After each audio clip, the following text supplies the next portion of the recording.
Hi guys, this is another episode of MEDIPOD. Na leo niko na guest. Her name is Rael. Ama acha nimwacha introduce. Hi guys, my name is Rael Wangare. I'm a content creator. I'm also a friend to the Host. Exactly.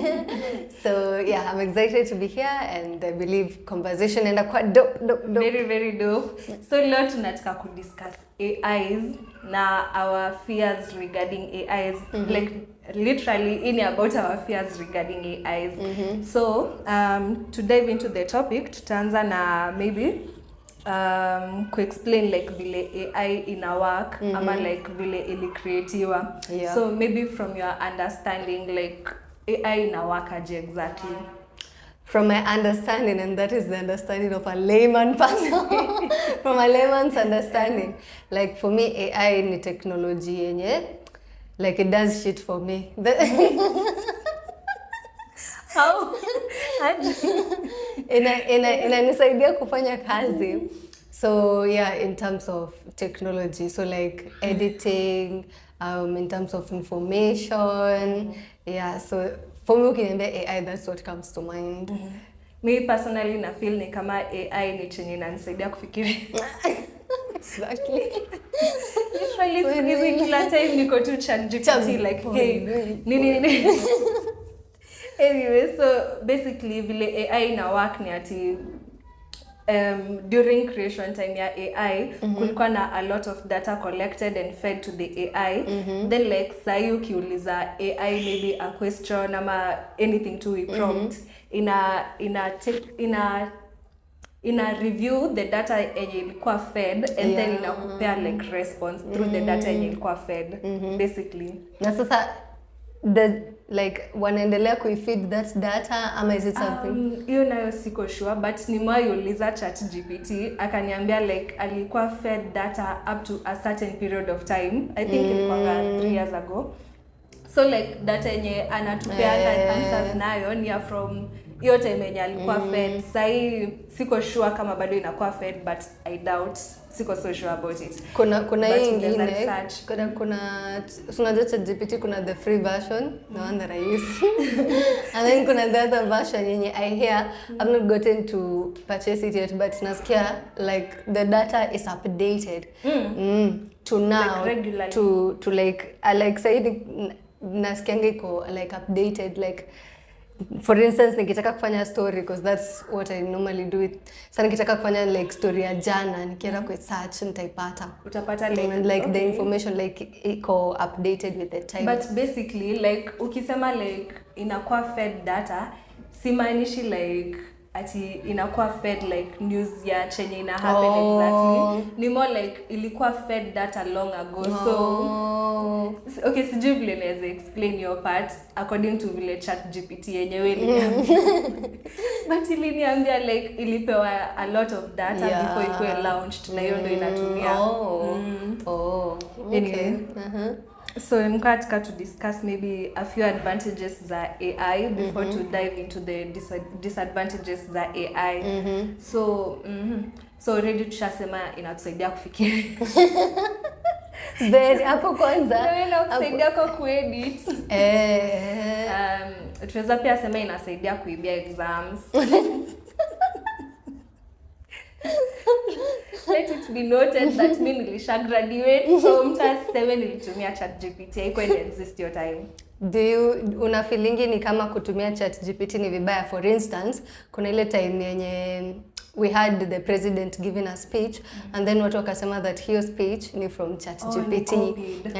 Plus I've also seen like hata me as a creator I use ChatGPT a lot but hata juzi nilikuwa naona mse fulani alitweet something on X and then hiyo kitu yote alikuwa anatoka about hapo kwa comments watu walikuwa wanaambia ChatGPT ametumia ChatGPT and then you know there are like tools that can tell that speech yako or whatever it is created. Like are you against that ama are you for that? Okay, na feel ina depend. Kama ni something formal but siko okay kama ni formal like tuseme for example ni CV unatuma somewhere. Tumia ChatGPT. Sio ni issue. but kitu kama president ku make a speech using ChatGPT na ujue like huyu ni mtu mwenye tumeelect ndo connect with the people. Exactly. You mention like are you like really concerned about us? Exactly. Like unafaa kutupia your real feelings about chenye unaongelelea. So hapo I sound right at all. Plus hata president like akona like I don't know, mi sioni importance ya presidents ama ati presidents.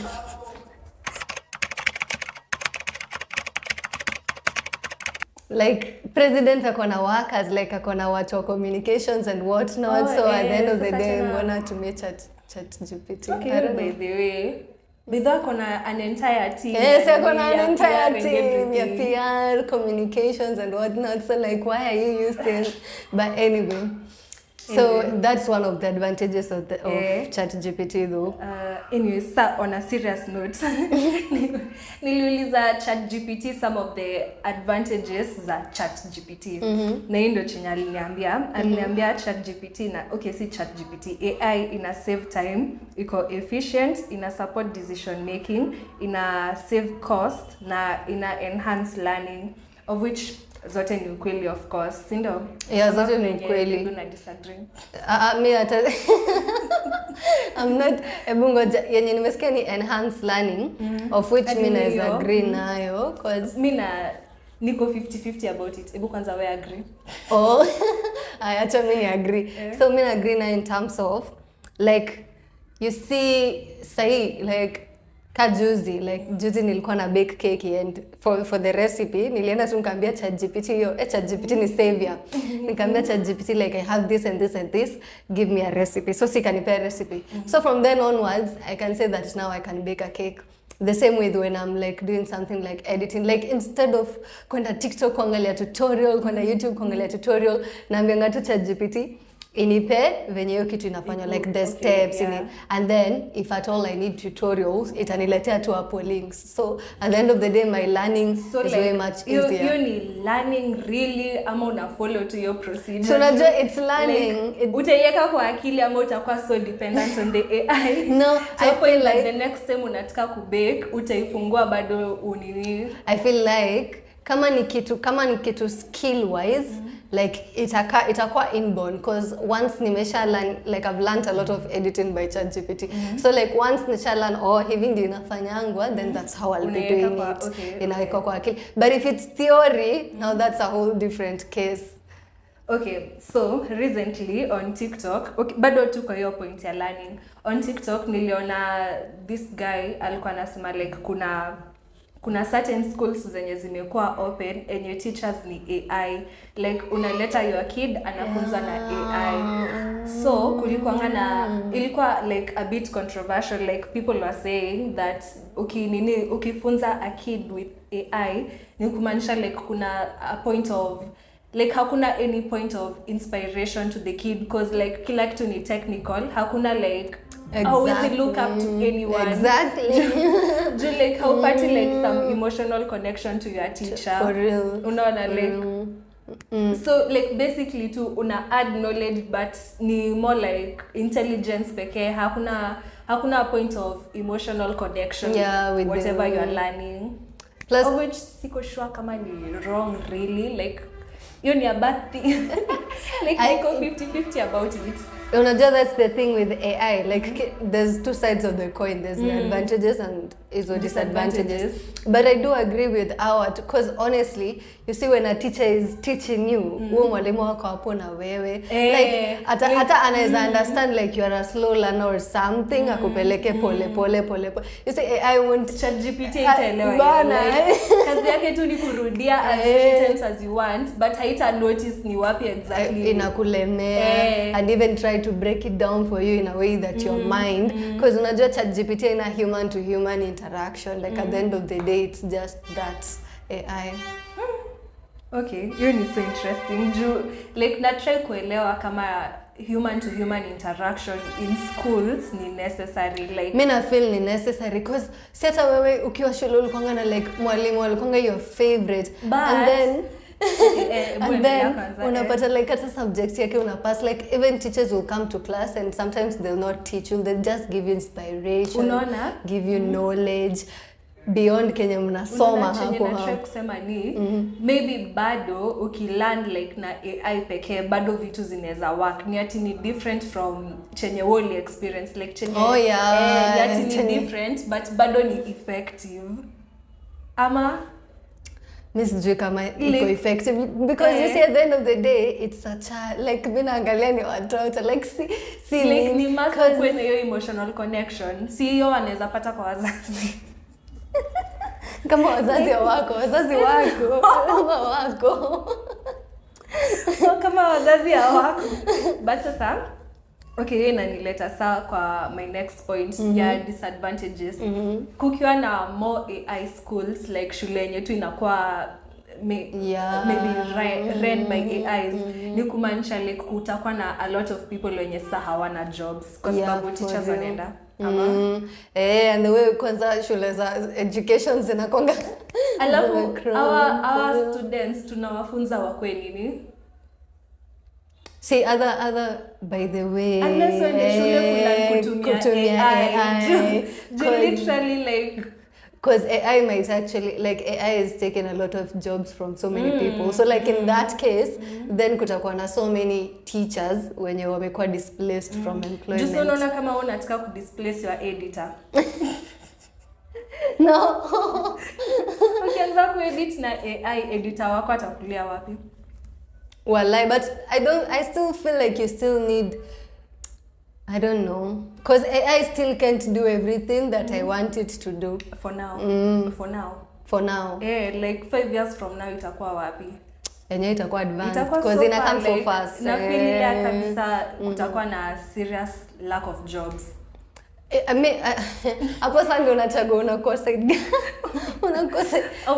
Nimeona like a lot of people wakisema solution you learn kutumia AI, it work for you. But hiyo ni solution ya for now. Juu kitu ina advance so rapidly, itafika place iko like hadi wewe mwenyewe chenye unataka AI kufanyia like haiwezi serve other people, like haiwezi let a door really.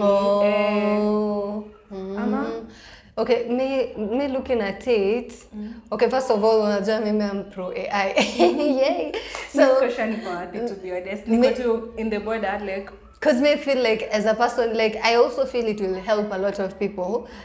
Maybe watu wako na doors to get that AI, but for instance kama Google VO3 where you see, for instance, mimi ni producer, nataka kuproduce movie and I'm looking at I have to pay so many. Kitama wewe nikulipe kapa zako 20, nilipe mwe 20 zake and then nitafute location, nitafute nini, you see all that. At the end of the day it amounts to a lot of money. And then if I can only spend a fraction of that on AI, like kama nilikuwa ni spend 300k and then you spend 30k instead on AI for just 1 month and then I get unaona chenye sasa nasema about lack of jobs. Our actors wanaenda wapi?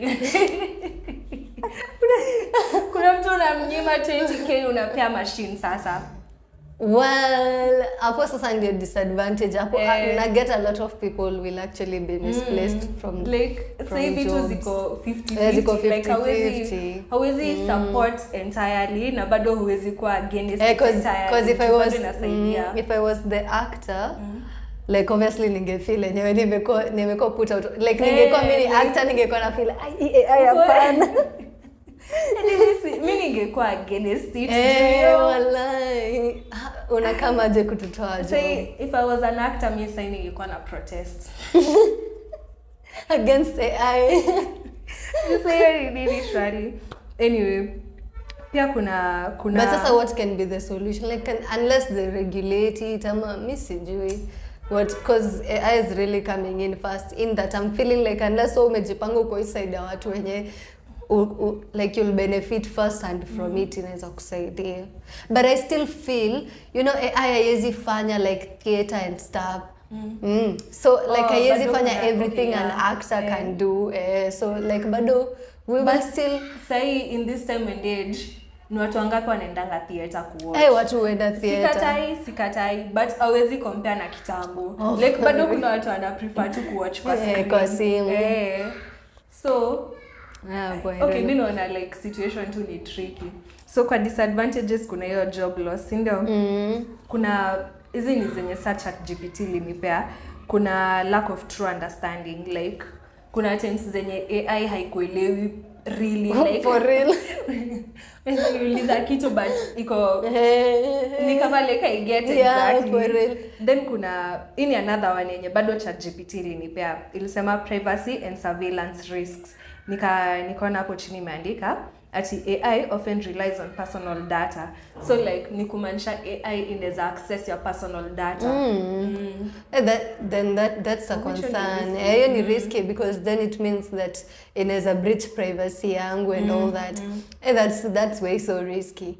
Then sijui ndio maana na feel when the people who are doing these creations, like in as much as wanna consider what can AI do for us, they should also consider the regulations. For instance, hapo kwa data, kwa privacy na data, yeah. Hebu acha nikwambie. So unaona hapo vile una insist like kunafaa kuwa na some regulations. Kuna this guy, the godfather of AI, alikuwa branded your name juu yeye ndo basically alikuwa part of the team yenye will come up with AI. Ye mwenyewe anasema AI imefika place enye inaweza write its own codes. For real? Wow. So achieve vile unasema like to regulate, like hiyo yenyewe inaweza fikiria ikubetray, like inaweza create its own codes, design yenye bado inaweza access private data. For real? So ni so risky either way. And then on that note nilikuwa niwaonyeshe video ya the godfather of AI akisema like vile ikitu ni so risky na sahi hayuko involved na AI anymore, like ako anti AI, like ana fight against AI. Ali quit his job on Google na aka decide sijui niseme preach against it, like ana advocate for AI kukua regulated na even ndo anasema. So you left your job with Google in part because you say you want to focus solely on your concerns about AI. You've spoken out saying that AI could manipulate or possibly figure out a way to kill humans. How could it kill humans? Well, eventually, if it gets to be much smarter than us, it'll be very good at manipulation because it will have learned that from us. And there are very few examples of a more intelligent thing being controlled by a less intelligent thing. And it knows how to program, so it'll figure out ways of getting around restrictions we put on it. It'll figure out ways of manipulating people to do what it wants. So what do we do? Do we just need to pull the plug on it right now? Do we need to put in far more restrictions and backstops on this? How do we solve this problem? It's not clear to me that we can solve this problem. I believe we should put a big effort into thinking about ways to solve the problem.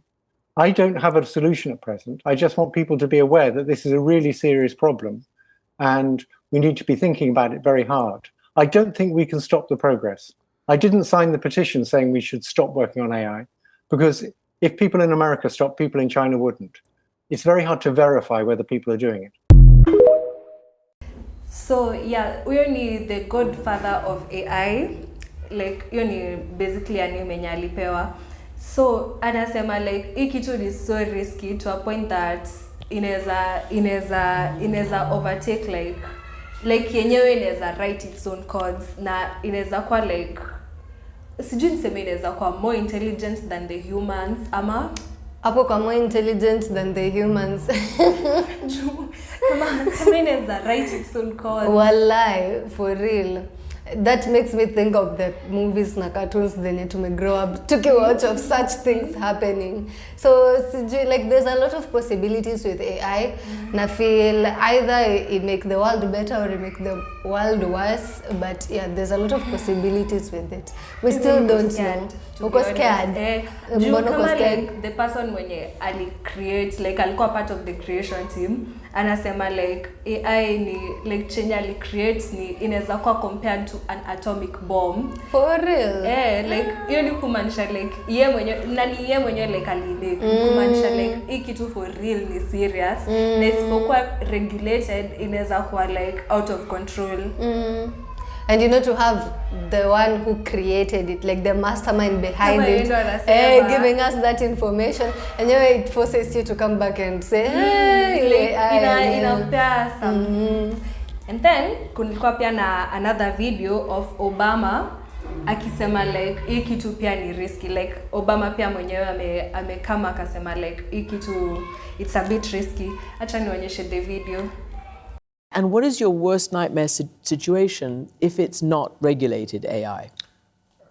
This is a powerful technology and it's coming fast. And if it kind of goes into the wild, the way social media did, without us thinking through the consequences, we could have bigger problems with AI. We will have bigger problems with AI. National security problems, job displacement problems, misinformation problems that undermine our democracy. And so, yes, we're going to have to regulate it in an intelligent way. We need to train our young people to not just be consumers of this technology, but to understand and produce and shape how this technology works. But the potential for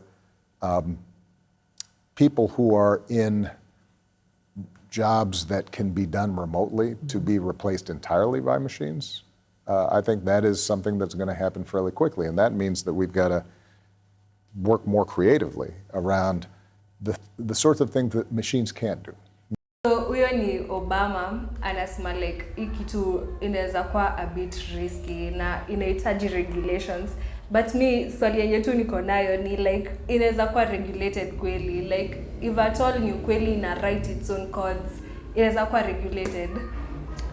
I don't know if inaweza kuwa regulated, especially now because sahi every company inataka kuonyesha that we have the best AI. Sahi companies ziko busy sana to try and give us the same thing, which is AI. So I don't know about I don't know about it getting regulated. I just feel like inakuja so fast, so hard, and it's just taking over. That's the reality we need to face. So na feel now that we have it here, hao ndio mimi nasema hao watu wenye wanatengeneza ni hao ndio wanafaa kutafuta like because you can't give us something and kuna dangers zake na you as a company you're not taking measures to prevent those dangers, such as these breaches of privacy and whatnot. Like na feel even in as much as the owner anasema it's a dangerous thing, but see, they understand it better. Like they're the ones creating. I'm just a consumer, so I don't know. Mbona si feel ni kama wanai understand better juu. Wanafipia wanai. Kama imefika point yenye inaweza write its own codes. Ni kumaanisha like inaweza overtake mwenye anai prompt, like mwenye aliandika the first codes anaweza lose control of the codes themselves because si AI yenyewe pia inajiandikia codes. Anyway, ni sitaki kusema much about it juu mimi wenyewe like at this point niko confused. But do you think like there's putting a stop to AI? Sizitaka kukuwa na putting a stop to AI. Like if ke point like sasa tumeachana na AI haikai right, like it's already making life easier for so many people. Ndio maana nasema now that we have it here, like we just need to find better ways. Hata Obama amesema we find ways to regulate it. Okay, so one question, like thoughts zako on AI to create naked photos of people ni gani? Literally unaweza ipea tu a face, tuseme like ni pea sura ya Ryan. Oh my god, it can do that. But obviously na sasa haitakupea image yangu but it's fake. Oh so my wanna god. like imetuonyesha actors like literally of which let's play this clip ndo muelewe, like in a clip of actors, like inaka so real, inaka as if like your setting ni real na these people wako hapo mali wako. Nini? So mabuda iko hivi amsikii bana, hadi si tulikuwa tunapiga hii mjengo. Aya, hebu goteni wase pale home. Oza. Tuko site. Wah! Lakini hadi kani mjengo, this is too much. Yaani tumekuwa hapa tangu asubuhi, alafu hawa wase wanatulia rwabe badala ya punch. Rada hiyo kitu inaka so real, like inaka like real life people wako ilikuwa Egypt ama nimeona nini inaka Egypt because of the pyramids ziko hapo hivyo inaka so real so like mtu anaweza tell aje like real from fake. That's the thing. Sasa for those videos, hizo ni videos zimekuwa created by Google VEO3 which is AI that can basically unaipea tu prompt like unaipea tu I want this and this and this and then it gives you the thing that you want. So sasa hizi clips zenye sahi cause imekuwa ikitrend because I think imetoka juicy or something. So hizi clips zenye ziko kwa mtandao sahi they like the people in the videos look so real that they have to say wao ni prompts. Ndio sisi wenye tuna watch tujue like, the only way cause otherwise hata ukiona za maju hata zetu tumeona clip zinaka so real. So like unless they say hata kwanza ukiona za maju you see how unaonanga movie ya maju and then uone za Google VO3 you'll say it's just a movie with real actors and everything. So the only thing that will tell you that this is actually Google VO3 ni wao wakisema that we are just prompts. What you saying, but we're just prompts. Nini? So hibo. Jumi unajua the only way yenye mimi nilikuwa na tell like hiki tu ni AI like see from hizo videos zenye umetuonyesha but like from other images za kitambo ni like nilikuwa nahesabu fingers exactly but kwa hizi like hauoni anything hadi background inaka so real for real. That's the thing with Google VO3 and actually people have started using it. There's this businessman wa Kenya mwenye aliamua yeye hataendea influencers or nothing atafanya tu his whole advert in a Kenyan setting but now with Google VO3 so inaka so real anatumia tu hiyo AI inaka so real like hakuna fingers missing hakuna nini like it just looks so real.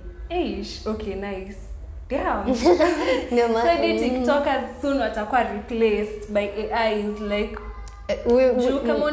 kama unaweza tumia AI kuinfluence you don't need to pay that influence because hata kama kwa hii video hii I'm telling you about there are like 4 ladies hapo. You see how Safaricom inaweza fanya advert and then yeke watu hapo ama some influencer there like Aziad witaji ukiwa na Google VO3 just use your prompts. Sasa ndio nakwambia hapo ndio advantage ya AI inakuja. I feel like AI will help people who have money because if you have money to purchase those AIs they can do a lot of things for you especially kama wewe ni mtu like uko in the digital space because I feel AI it's in the digital space so as long as you're in the digital space you can use it to your advantage because you can even like I think hata kuna AIs zenye like if I'm a YouTube creator I don't need to like I can just give that AI a prompt. I want a video about maybe farming in Kenya, goat farming in Kenya, nitengeneze video nieke edit hapo na itakuwekea images from pixels and whatever and then you just have your full video and then unaweka YouTube and you just earn. So I feel like if you are in the digital space, it can do a lot for you. Hapo ndio maana mimi naiona advantages zake. To some points, advantages zina outweigh disadvantages, ndio? The biggest disadvantage yenye tuko nayo so far ni lose job of which sasa ndio maana nasema it might help those people who have money and now most of the business people hata hivyo ndio machines zilikuja unaona machines came vitu zilikuwa zinafanywa na people machines started doing that labor which was advantageous to the one behind that business. So if I have a farm sihitaji kulipa laborers wengi naweza kuwa tuna machine moja na nifanyia. I think we can use the same analogy. Na try kufikiria like I think like every invention iko na a bit of resistance.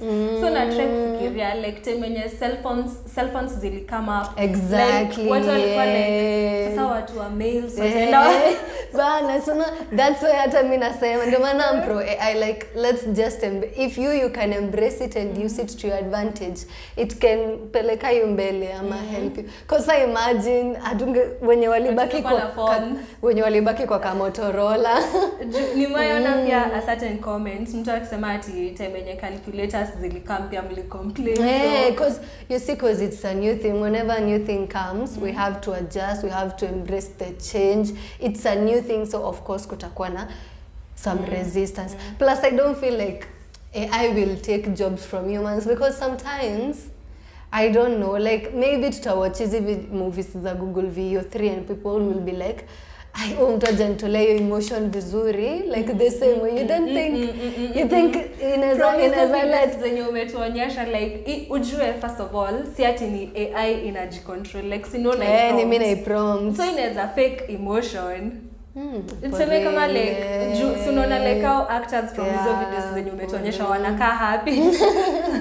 Sasa yenye sijui wako mjengo and then wanaambiwa wasalimiane, like si watu wanakaa happy hapo.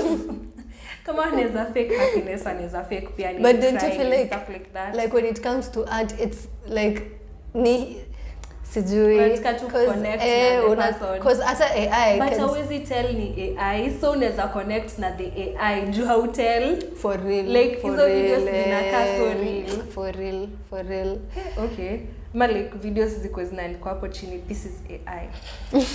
For people to actually know the whatever. Then the other disadvantage is that in the near future we will not be able to differentiate like what's real and what's not real, because hata with watoi, hata with our kids, like I have small cousins now wanashindanga YouTube shorts, so you see ushipatana na hizi videos zenye zinakuundia sijui nyoka na wolf. Nezi zenye watu siku hizi wana create za sijui we ni mtu, like it's a normal picture then kidogo na turn into a mermaid. A mermaid in the water, like hiyo kitu hapana. But then you know how kids believe in like these fictional characters. Unapata wameonyeshwa tu some animal hapo, like it's an animal that doesn't even exist but imekuwa created na AI. And a kid will easily, because our kids are also using phones. So niambia mtoto wangu maybe I watch Cocomelon and then instead ana scroll through TikTok. So akipatana na such images, I'm really wondering if the future generation will have an easy time like differentiating. Ni kama sasa hivyo vile tunakwambia hiyo ya naked photos, like always tell kama like exactly ni yake ama si. So on that note, itafika place like Pornhub ikwe all about fake sex tapes. Badala uemploy actor umlipe sijui millions, unaweza ingia tu AI, uipe prompt and then you create a whole sex tape ama. And the funny thing, I remember actually nimeona kuna mtu alicomment on TikTok. I don't know, maybe, but see kuna vitu ukiambia, I don't know if it's possible, because na feel pia AI, like whatever AI you are using has its own limits. Nika venye chat. Si zote. Jumi chatgpt, yes, sometimes inakata. Exactly. But obviously kuna yenye unaweza just nimekwambia like ina create naked photos. Inaweza create naked photos, mbona is create naked videos. And then if it's creating naked photos, so unaona hapo ndio hapo sasa ndio where we are having the dangers. Guys, so like our actors wapo na tena. Actors wapo watu wapo pia wana lose kazi. And on that note, ini a video of, okay, siko sure niko na hiyo video really. Anyway, so I came across a video enye Trump alikuwa na leak Elon Musk's feet, like literally not like ilikuwa so sexualized, like haikuwa just ilikuwa like ilikuwa something else. So unaona like vile tu nasema imefika points enye hawezi one differentiate, then two inakuwa overused, design enye imeanza kwa a bit immoral juu unaona like imagine like a whole president na the most powerful man in the world wanafanya such a thing. Walai like mimi naona to some extent AI kwa a bit weird. It's a bit weird because even when we had the TZ Kenya thing, I think whoever had hacked kwa hizo accounts za TZ, si waliweka AI photos za the Tanzanian president Samia Suluhu. Nilikuwa naona waliweka Samia photos hata nilikuwa sikia zilikuwa like naked and what not. Ama haikuwa hivyo. Like zilikuwa naked pics of the... I don't know what exactly they uploaded, but some articles zinasema they uploaded some AI photos, some indecent AI photos za Samia Suluhu. Yeah. So yeah, AI like iko na lot. Ukiangalia pia much as we are considering the advantages and how it can help us make money, the other disadvantages kwanza hapo kwa immorality kwa society. But then I feel that's the thing with technology, because ukiangalia hata telegrams nini like they've come with their things.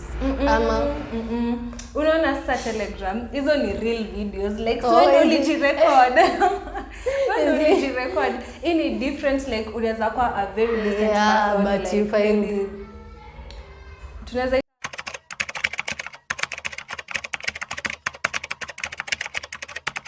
to say like unaweza kwa a very decent person and then like such videos of views equal like exposed online sioni like ikiwa it's not such a nice thing for real. Mi sijui. Okay, pia inaweza fika point enye hizi vitu zimekuwa so normalized that see a big deal. Like unaweza ona your naked photos somewhere and uko like okay. Sini AI. But ndio mwenyewe unazicreate. Unajicreate mwenyewe. On that note, kuna this video ya a guy mwenye alitumia AI as its lawyer. So here you go. The court. I come here today a humble pro se before a panel of 5 distinguished... Hold on. Is that counsel for the case? I generated that. I'm sorry? I generated that. That is not a real person. Cut that off. So that's a guy alienda koti akasema akona shida ya throat. Kuna shida ya throat. So atatumia AI kumrepresent as a lawyer. And the judge, I think the judge pia yako like izi ma AI hapa. Bana kosa dimi. Collect toyo kitu hapa tufanye hivi vitu vile inafaa. So like unaona like vitu ziko, I think AI ina meet a lot of resistance. Me personally sioni anything wrong with using AI as your lawyer. Hata mi sioni. But maybe because it, you know, it's not the norm, and then we just expect like AI is not a lawyer at the end of the day. No, but okay. Tulianza na explain vile AI ina work. Inatumia a lot of data from very many places. So uwezi compare hiyo na a human brain. Human brain like inatumia less data, like ni chenye tu ulifunzwa shule, of which kuna chances that maybe adulisahau. But hii ina take like a lot of data. So kama ni law like iko so knowledgeable about law, design yenye ikifika ni kwa justice like inaweza kutetea very well. Inaweza kutetea very well. Hata kama wewe ni murderer unapata tu umeachiliwa. So mimi na feel like hiyo ni so nice. Alikata. Maybe ni like it, like what do you mean, like unaleta AI hapa that sound weird like hata sisi tukisikia as news we're like wait msalienda na AI kweli kwa koti, you see, and then it's the court, so maybe they took it more seriously. I think the only issue na the fact that alileta AI ni ati bado hakuna policies za kutumia AI kwa koti. I think hiyo ndio inafaa kwa the only issue, otherwise ni a good idea. But actually it can work because even like hata in our country we have so many people wenye cases zao they don't have lawyers to represent them, like lawyers ni expensive, so inaweza saidia mtu if they can, if we can make policies kama hizo zinaweza saidia watu. Ini another case of job loss juu lawyer ana kazi. Oh no. Issues ni mingi. So niko na one question. AI ni the greatest invention tumewahi kuwa nayo ama? And I really say it's the greatest invention. Personally na feel kama ni AI. Kitambo nilikuwa na feel ni kama ni phones. Like naonanga tu ni amazing the fact that unaweza call mtu akiwa sijui wapi na muongee very clearly. So ni AI sahi ama? I don't know. I don't know whether to give it. But certainly because kusema AI nitasema nini ingi. Like sioni anything in a match up to AI. It could just be. Okay, assignment to our viewers. Ebu uliza chatgpt the greatest invention. Uliza chatgpt the greatest invention. The light bulb. Also utuambie your views like the greatest invention ni gani, ni AI ama ni nini? Yeah. So lastly, although na feel ni kama nilikuwa nishakuuliza hii, kati ya AI na humans kina nani wako more intelligent? Humans ni more intelligent. Because all that data yenye imekuwa fed into AI, it was there before AI. Nani aliweka hiyo data? Okay, yes, we humans waliweka hiyo data, but see one human, it's a collection of humans. So sunaona bado okay, na feel answer ni simple, answer ni humans. But at the same time, like ikitu ina collect information from a lot of places, na huge stacks of information, kitu yenyewe mwenyewe hauna kwa akili. Juu unaona vitu kama editing au kwa na hiyo skill, but AI imekuonyesha na isipokuwa editing iko na many other skills zenye inaweza kufunza. So hapo unaweza sema nani ako more intelligent, the AI ama wewe? Mimi naweza sema okay, unajua mimi, but naweza sema humans are more intelligent because mimi na feel AI is just a tool. Like even ukipea AI ikaitu hivyo bila prompt yangu, it can't do shit. So it still needs me. Even AI still needs me. It's true. So na feel like naweza wait. Kwa hiyo point yako ya like aiezi fanya anything bila wewe kuiprompt. Kuna this time na si so long ago, like AI itself ilikuwa ina text watu, like haikuwa inangoja wewe uitext. Walai ati na kutext. Na hiyo company yenye AI ilikuwa ina kutext, like hiyo company iliulizwa like ni nini ina happen, ikasema si wao wali prompt hivyo, like ilifanya hivyo but si wao wali prompt hivyo, na hiyo walisema it was a bug. It was a bug for the codes. Na wame correct it, so haitawahi fanya hivyo tena, but still like unaona like ni kumaanisha pia it's like it has its own mind bila wewe kuiambia. If AI has its own mind, then inaweza kuwa more intelligent. Mimi na feel iko more intelligent, but sasa ukiangalia vitu kama emotional intelligence, like sasa ukicombine all sorts of intelligence ndio sa humans may surpass, but intelligence like even in terms information wise ndio maana nasema at the end of the day still remains to be a tool, because bado kuna vitu za consider kama creativity and what not. We can't say AI is creative, no.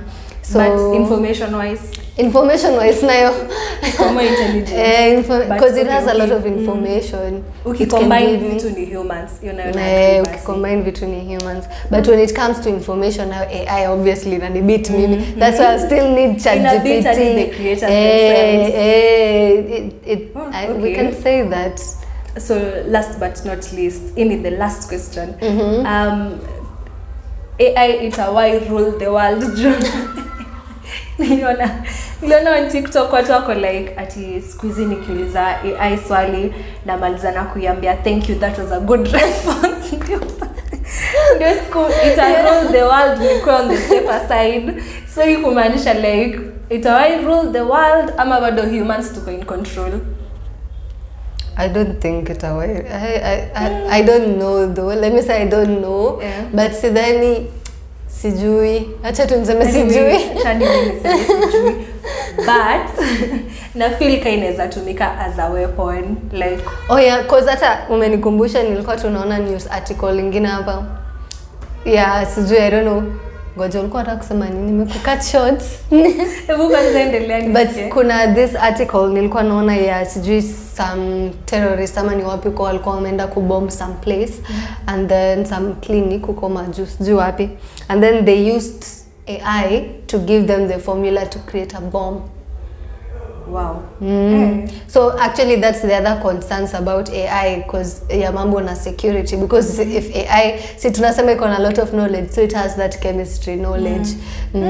So wali create a bomb using information from AI, though hiyo hawaja reveal ni which company per se. Okay, na feel either way like your information ingekuwa needed bado hadi wewe tuseme like minus the AI hadi ungetika information ya ku create a bomb bado utapata so hapo hatuwezi blame AI for real. Mimi nilikuwa namaanisha ni like si already AI imesema like ini chenye chatgpt ilisema, si ati mimi ndo nasema.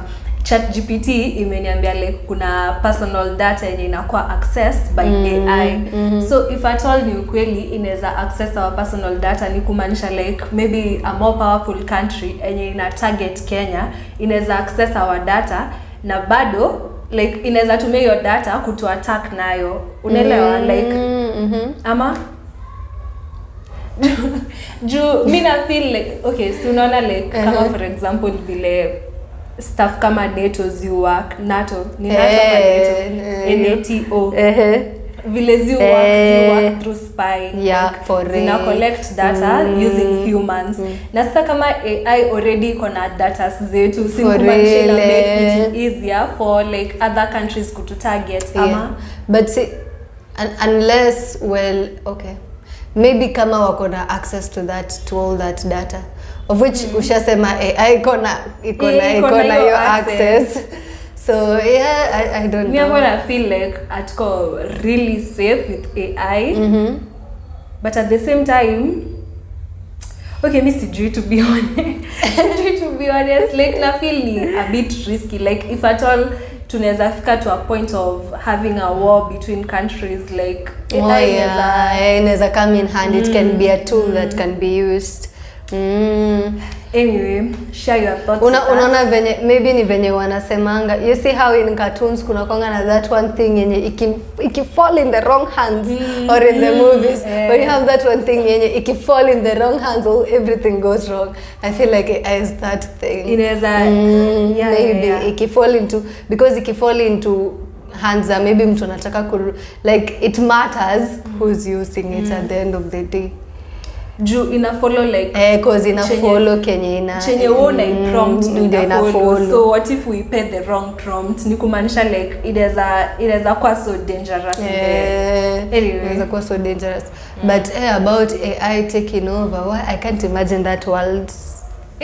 But imagine me for real life for see. Like na feel like itawaifika place AI ina rule. Juu vile tu nawaambia sai inaweza write its own codes. So like kwanza tukeza create like a robot yenye inakuwa controlled by AI. We're done for.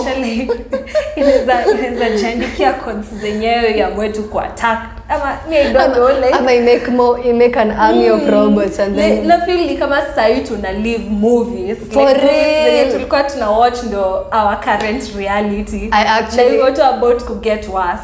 That was my reaction time nilionyeshwa Google VO3. Nilikuwa like what bro, anyway this is after there's a book I've read, the characters are like AIs and whatnot. So yeah, anyway we are living those times tulikuwa tunaona kwa cartoon. Unajiuliza but inventions zinakuja even other than AI. Juzi nilikuwa naona invention nyingine on TikTok ya boda zenye zinaweza like fly and you see nduthi but like a certain version of nduthi yenye unaweza endesha unaweza endesha kwa hewa just like the way we used to see in cartoons. No, iko too streamlined, ni venye tu ni kadogo, haina propellers, ni kacho fly na nini exactly? I wish ningekuwa na net hapa nikuonyeshe hiyo. Una hiyo video? Iko TikTok. Lakini naweza taka kuiona. For real. So I feel like a link kwa nini? Yeah, Kwa description. I feel tumefika like piki na fly. Piki. Ni venye tu okay, haikai piki but science ni hiyo, ni piki unakalia tu hivi tu venye unakalianga piki, you sit on it and then controls zako ziko tu hapa mbele, so you just take off and then you okay, inakaa so amazing. I was looking at that and I was thinking, oh, like is it nilikuwa naona kwa cartoon kama dogo ndio dunia tutaishi, or our kids, or that's where the world is going basically. Me personally naweza taka kuiona. Like it sounds so amazing. It sounds so, I feel so like AI inaweza kuwa the greatest invention now, but haitakuwa the greatest invention 10 years to come. Of course, because we imagine if tumefika hapa with all the inventions we have now, so now and technology in advance. So in 10 years to come we'll probably have so many inventions. Wow. Maybe even bigger ones zenye bado jusi atujui, tuko hapa tunaongea na kuna scientist ako huko fulani anajaribu kudesign kitu. Me personally na wish like the disadvantage ya all these inventions ni hauta live long enough kuziona. Sasa kuna watu wenye hawajui cell phones zina exist. For real. Hata AI wakiona watashangaa.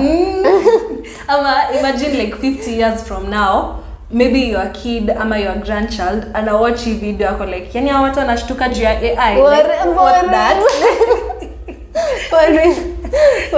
Like say uone video ya mse aki-comment about cell phones ako like, simu hapana, like hizi vitu hadi zinachajiwa na stima kumaanisha za kwa electrocuted. That's so weird. Anyway, watu wa posters wataishiwa na kazi. I know, like kuna a lot of people wataishiwa na kazi na hey bro. Anyway, that's all from us. Please share your thoughts kwa comment section. Tunataka kuhear from you. What are your fears about AI? AI inakusaidiaje sahi na unaona AI ikiwa wapi 50 years from now? Na una feel like AI inafaa kuwa regulated ama iko tu sawa vile iko? Like what's your fears regarding AI? So that's it from us. I'm Ellen. Whoops. I'm Ryle. Thank you for watching. Waambie mahali wanaweza kupata. Oh yeah. Oh, you can find me on TikTok, Ryle Wangari. And where else? And Instagram, Ryle Wangari. YouTube. Tutaongea mambo ya YouTube. Bye guys. Bye. Okay,